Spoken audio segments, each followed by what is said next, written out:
Frères et sœurs dans le Christ, bonjour. Aujourd'hui, nous allons recevoir le Père Jean Yanga Kanik, prêtre de la Société du Vin, SVD en sigle. Nous allons parler avec le Père par rapport à son sujet de mémoire qui est intitulé « Naître de l'eau et de l'esprit ». Bonjour Père. Bonjour Monsieur Héritier. Nous constatons que ce sujet a été tiré dans l'évangile de Saint Jean, chapitre 3, où Jésus a été visité par Nicodème la nuit. Qui est Nicodème? Merci pour la question. Nicodème, nous le connaissons très bien à travers l'évangile de Saint Jean. C'est l'unique récit ou l'unique évangile qui nous parle de Nicodème. Alors le troisième chapitre de Saint Jean définit Nicodème comme un pharisien, un notable, un chef de pharisiens, donc quelqu'un qui avait du prestige dans le temple ou dans les milieux juifs. Voilà ce que nous pouvons dire comme définition ou bien comme présentation simple et je dirais bref de Nicodème. Et mon Père, qui est un pharisien alors? Oui, un pharisien c'est un juif de l'époque de Jésus, un juif fidèle à la loi, à la loi plutôt de Moïse, à la Torah, mais surtout un juif qui ajoutait encore certaines obligations dans la loi de Moïse pour être un peu plus proche du Seigneur. Voilà, vous savez, le commandement que Dieu a donné à Moïse, mais les pharisiens vont ajouter plus de 600 autres lois ou bien règlements pour que l'homme soit plus proche du Seigneur. Et les pharisiens cherchaient beaucoup plus à être proche du Seigneur tout en étant un peu éloigné ou loin du prochain, de son frère ou de sa sœur. Voilà pourquoi les pharisiens ne pouvaient pas comprendre l'esprit libre de Jésus par rapport à la loi ou à certaines obligations. Et Nicodème étant un pharisien qui connaissait très bien la loi, pourquoi es-tu venu la nuit chez Jésus? Oui, Nicodème connaissait très bien la loi. Mais ce qui a attiré Nicodème de venir vers Jésus, nous allons le voir dans le deuxième chapitre, commençant par le récit du Cana, donc disons les noces à Cana. Jésus va donner le vin, c'est-à-dire à travers sa prière, il va opérer son premier miracle, qui était le changement ou la transformation de l'eau en vin. Et déjà, on parlait de Jésus. La renommée de Jésus se faisait déjà entendre et se répandait un peu partout. Après le récit des noces de Cana, Saint Jean nous présente à partir du 12e verset du deuxième chapitre, Jésus qui chasse les marchands au temple. Donc dans notre Bible de Jérusalem, cette partie est intitulée « La purification du temple ». Alors les Juifs ne comprenaient pas l'action de Jésus, ont posé la question à Jésus, montre-nous un signe. Et Jésus dit, détruisez ce temple et je le rebâtirai en 3 jours. Alors c'était un peu bizarre, marrant pour les Juifs, mais comment il nous a fallu 40 ans pour bâtir ce temple, comment peux-tu prétendre le rebâtir seulement en 3 jours? Voilà, là il y a déjà l'introduction de ce que nous appelons les malentendus johanniques. C'est-à-dire Jésus énonce une vérité, mais ses interlocuteurs vont les comprendre autrement. Et c'est ça, c'était les signes de Cana d'abord, premièrement. Ensuite, ces signes, le fait de chasser les marchands du temple et du fait de déclarer qu'il peut détruire les temples et les rebâtir en 2 jours, en 3 jours plutôt. Mais voilà, le 23e verset jusqu'au 25e verset du 2e chapitre nous parle de l'admiration des Juifs envers Jésus. Et ils admiraient Jésus dans ce qu'il faisait, dans le signe qu'il opérait. Mais Saint Jean, l'auteur de l'évangile, ajoute « Jésus ne se fiait pas à ce qu'il disait, puisqu'il connaissait très bien ce qu'il y a en l'homme. » Et voilà, le troisième chapitre commence avec Nicodème. Et Nicodème qui vient vers Jésus justement pour confirmer le signe et le miracle que Jésus a opéré. Il dit, nous savons que tu viens de Dieu. Et nous savons que nul ne peut poser ces actes, nul ne peut faire ces miracles s'il ne vient pas de Dieu. Voilà, Nicodème reconnaît en Jésus l'Emmanuel, Dieu est avec nous. Du fait qu'il a déclaré, nul ne peut faire telle ou telle chose si Dieu n'est pas en lui.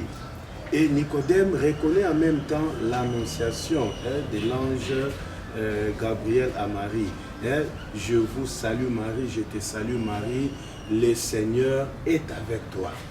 Donc, d'une manière stricte dans l'évangile de Saint Jean, il n'y a pas le nom Emmanuel, mais nous rencontrons ce nom-là Emmanuel à travers certaines déclarations telles que la déclaration de Nicodème qui reconnaît en Jésus un envoyé de Dieu. Et puis bon, plus tard, au 15e, 16e chapitre, Jésus dit « Je vous enverrai un autre paraclet, parakaleo en grec », c'est-à-dire celui qui est appelé à être avec, à marcher avec. Ça nous montre encore une fois de plus la notion plutôt de l'Emmanuel, Dieu est avec nous. Donc Nicodème voulait justement connaître Jésus. Qui est ce Jésus? Donc une curiosité ou une foi incipiente, ou une propédétique de la foi qui a conduit Nicodème vers la personne de Jésus. Et mon père, dans l'évangile selon Saint Jean, combien de fois Nicodème est cité? Oui, Nicodème est cité à 3 reprises. Il y a d'abord le tout premier récit au 3e chapitre, du 1er jusqu'au 21e verset. Il y a, on appelle cela le récit du dialogue et des révélations entre Jésus et Nicodème. Mais Nicodème, bon, je vais d'abord donner une précision. Dans cette partie du 3e chapitre, nous ne comprenons pas la finale ou la conclusion, c'est-à-dire quelle est la position de Nicodème. Mais la position de Nicodème va beaucoup plus s'éclaircir au 7e chapitre, lorsque Nicodème va défendre Jésus dans la cour de Sanhédrin, lorsque les Sanhédrin cherchaient à critiquer Jésus, à les condamner à mort. Voilà, Nicodème nous présente maintenant sa position. Vous voyez, c'est quelqu'un qui se détache de la position bien du jugement collectif, qui cherche réellement à connaître la personne. Et cette connaissance les conduit à défendre même Jésus. Voilà, il dit, mais notre loi ne nous permet pas de condamner quelqu'un sans pour autant l'entendre ou l'écouter. Et là, on voit déjà la foi de Nicodème qui commence à grandir. C'est-à-dire qu'il est capable de défendre Jésus. Ce qui était inhabituel et ce qui était d'inattendu dans les cercles de Juifs. Et au 19e chapitre encore, Nicodème intervient avec Joseph d'Arimathie. Et cette fois-là, Nicodème et Joseph d'Arimathie vont demander le corps de Jésus. Et on nous dit dans ces récits, Joseph d'Arimathie détache ou enlève le corps de Jésus sur la croix, mais Nicodème prend le corps de Jésus. Prendre le corps du Christ, cela nous amène aussi au sacrement de l'Eucharistie. Nous, comme chrétiens, pendant l'Eucharistie, nous recevons, nous prenons le corps de Jésus. Donc ça nous montre que Nicodème devient réellement disciple de Jésus-Christ par le fait de le défendre, de l'écouter d'abord, le défendre et de prendre son corps, ce qui est aussi une obligation pour nous, les chrétiens d'aujourd'hui, de recevoir Jésus, de prendre son corps à travers l'Eucharistie. Et en quelques mots, qu'est-ce que vous pouvez parler par rapport à votre mémoire et quel est son apport par rapport à la théologie et aux chrétiens? Oui, mon mémoire est subdivisé en trois chapitres. Dans le premier chapitre, je l'ai intitulé les problèmes littéraires. Bon, là, c'est justement, c'est comme faire une analyse du texte, c'est-à-dire délimiter les textes, comprendre les contextes du texte et puis l'organisation du texte. Donc, c'est-à-dire dans la délimitation, nous prenons les terminus apo et les terminus ad quem, c'est-à-dire les textes en amont. Quel texte qui vient en amont, puisqu'il y a un lien, mais en même temps, il faut mettre, c'est-à-dire une clôture, dégager les thèmes de chaque thème. Comme je vous disais, plutôt dégager les thèmes de chaque récit, chaque thème. Dans le premier récit ou le récit précédent, en aval, on nous parlait de la purification du temple et de noces à Cana. Et nous avons notre propre texte. Mais les textes qui viennent après, disons les textes en aval ou les terminus ad quem, nous parlent du baptême de Jean, Jean qui est baptisé, ainsi de suite, et les débats entre les disciples de Jean-Baptiste et les Juifs autour du baptême, de la purification, de la purification. Alors voilà, c'est ça la problématique, ou bien les problèmes littéraires. Et dans le contexte, il fallait étudier, comprendre le contexte dans lequel l'évangéliste a écrit ces récits. C'était dans le contexte pascal, c'est-à-dire Jésus s'est situé à Jérusalem pour célébrer la Pâque avec, disons, ses disciples aussi. Et c'est dans ces contextes-là que Nicodème est venu vers Jésus. Donc voilà, il y a les contextes lointains et les contextes immédiats. Bon, je généralise, j'essaie de donner un sommaire un peu global. Alors, il y a le deuxième chapitre, là c'est l'analyse proprement dite du texte, c'est-à-dire j'emploie l'une des méthodes bibliques. Donc, il y a plusieurs méthodes bibliques. J'ai choisi la méthode narrative comme procédé pour analyser ou faire l'exégèse de notre texte, de notre récit. Et dans la méthode narrative, j'ai subdivisé notre travail, ou bien mon travail, en trois grands points. C'est-à-dire, j'ai dégagé trois grandes révélations. Donc, hormis l'introduction qui nous parle de Nicodème qui rencontre Jésus, il y a la première révélation brève, Jésus qui dit à Nicodème, il faut naître de nouveau. Et la deuxième révélation, Jésus dit, il faut naître de l'eau et de l'esprit. Et la troisième révélation, la plus grande, qui commence du 11e verset jusqu'au 21e verset, là c'est le monologue, c'est-à-dire Jésus parle lui-même, il se révèle, il se manifeste à Nicodème. Donc, il parle de l'Esprit Saint dans la première partie. Donc, on peut dire que c'est pneumocentrique, dans le premier discours pneumocentrique, centré sur l'Esprit Saint. Le deuxième discours est christocentrique, centré sur Jésus-Christ qui vient sauver l'homme, car Dieu a tant aimé le monde.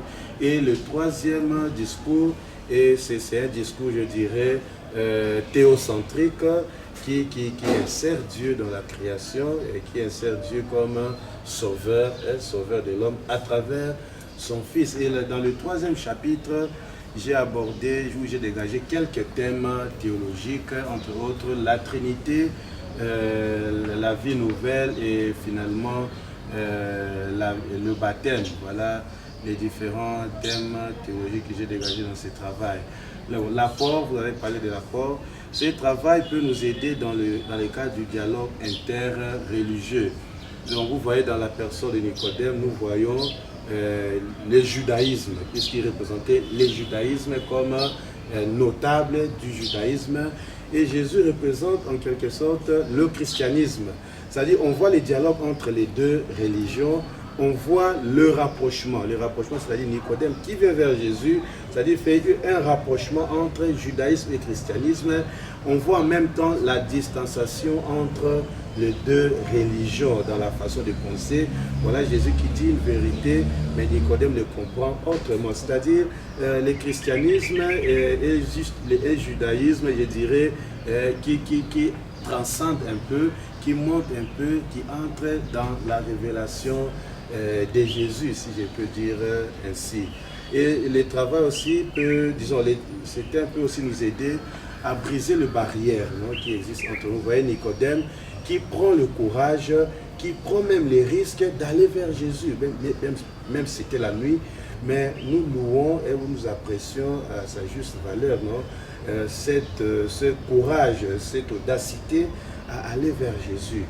Bon, il y a plusieurs thèmes que nous pouvons, ou bien apports que ce texte nous donne. Et voilà, peut-être s'il y a encore d'autres questions, nous entrerons encore en profondeur. Merci pour de belles réponses. Et quelque part, vous avez énoncé une notion sur le baptême. Est-ce que Jésus lui-même baptisait? Voilà, il y a eu tout un débat, on disait Jésus baptisé, mais il y a une incise au 4e chapitre, donc le chapitre suivant, qui nous parle de la rencontre entre Jésus et la femme samaritaine. Et dans cette rencontre-là, l'évangéliste souligne et précise, Jésus n'est baptisé pas. Donc Jésus n'a pas baptisé. Mais qu'est-ce que nous pouvons comprendre par le baptême de Jésus? Donc on nous parle du baptême de l'eau et de l'esprit. Et même Jésus le dira à Nicodème, il faut naître de l'eau et de l'esprit. C'est-à-dire Jésus nous baptise par sa parole. Sa parole, c'est justement Nicodème adhère à la foi. Nicodème accepte Jésus d'abord à cause de sa parole. C'est-à-dire sa parole est vie, sa parole est vérité, sa parole est chemin. Voilà, dans cette parole, par l'écoute de cette parole, nous comprenons directement c'est quoi être engendré de Dieu, c'est-à-dire naître de nouveau tel que Jésus le dira à Nicodème. Mais naître de nouveau, nous allons plus le comprendre en faisant un pas en arrière dans le prologue hymnique, c'est-à-dire le premier chapitre de Saint Jean. Jésus nous dit qui sont les engendrés d'en haut. Et Jean 1, verset 13 à 14, sont ceux qui sont nés non du vouloir des hommes, ni du vouloir d'une femme, ceux qui ne sont pas nés, disons, des sangs, ou bien qui ne sont pas allaités, tout ça, mais sont ceux qui sont nés de la volonté de Dieu. Voilà les engendrés de Dieu. Et on comprend ces engendrés de Dieu à travers la réaction de Jésus à Nicodème. Il faut naître d'en haut. Jésus emploie un adverbe en grec, anoten. Anoten a plusieurs sens, c'est un terme polysémique. Donc ce n'est pas l'unique terme polysémique, il y a aussi par exemple le pneuma qui est aussi un terme polysémique, c'est-à-dire il y a plusieurs ou diversité des définitions. Alors avec anoten, il y a trois manières de les comprendre. Il y a d'abord, je dirais, le préfixe anno, donc anna qui veut dire vers le haut, en haut. Mais aussi anna ou bien anno peut nous renvoyer aux origines ou bien au commencement. Anoten peut aussi être compris comme de nouveau. Voilà, Nicodème va le comprendre dans un langage typiquement humain, naître de nouveau. Quand Jésus voulait dire qu'il faut naître d'en haut, naître de l'esprit. Et voilà, c'est un peu ça, dans ce contexte qu'on peut comprendre si Jésus baptisait, et Jésus baptisait, comme je l'ai dit, par sa parole, c'est-à-dire la parole de Jésus nous introduit dans la vie avec Dieu et dans la vie en Dieu. Voilà ce que nous pouvons comprendre par le baptême de Jésus. Merci mon Père. S'il faut conclure, quel sera votre dernier mot?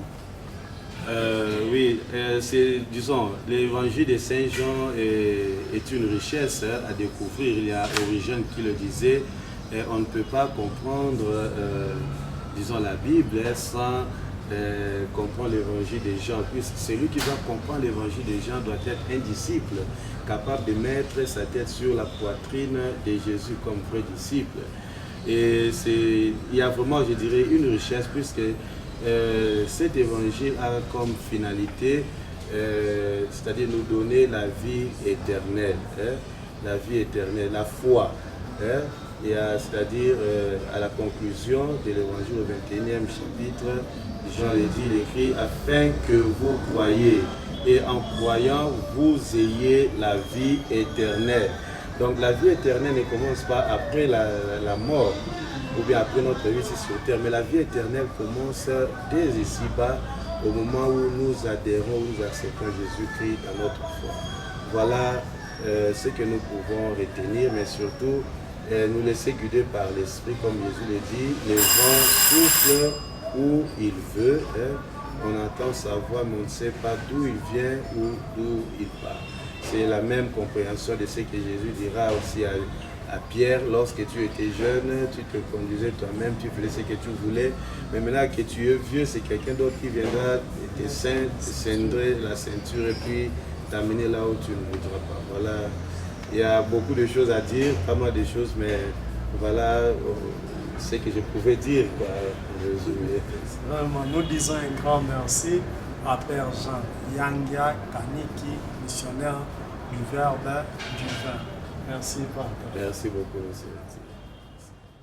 Il y a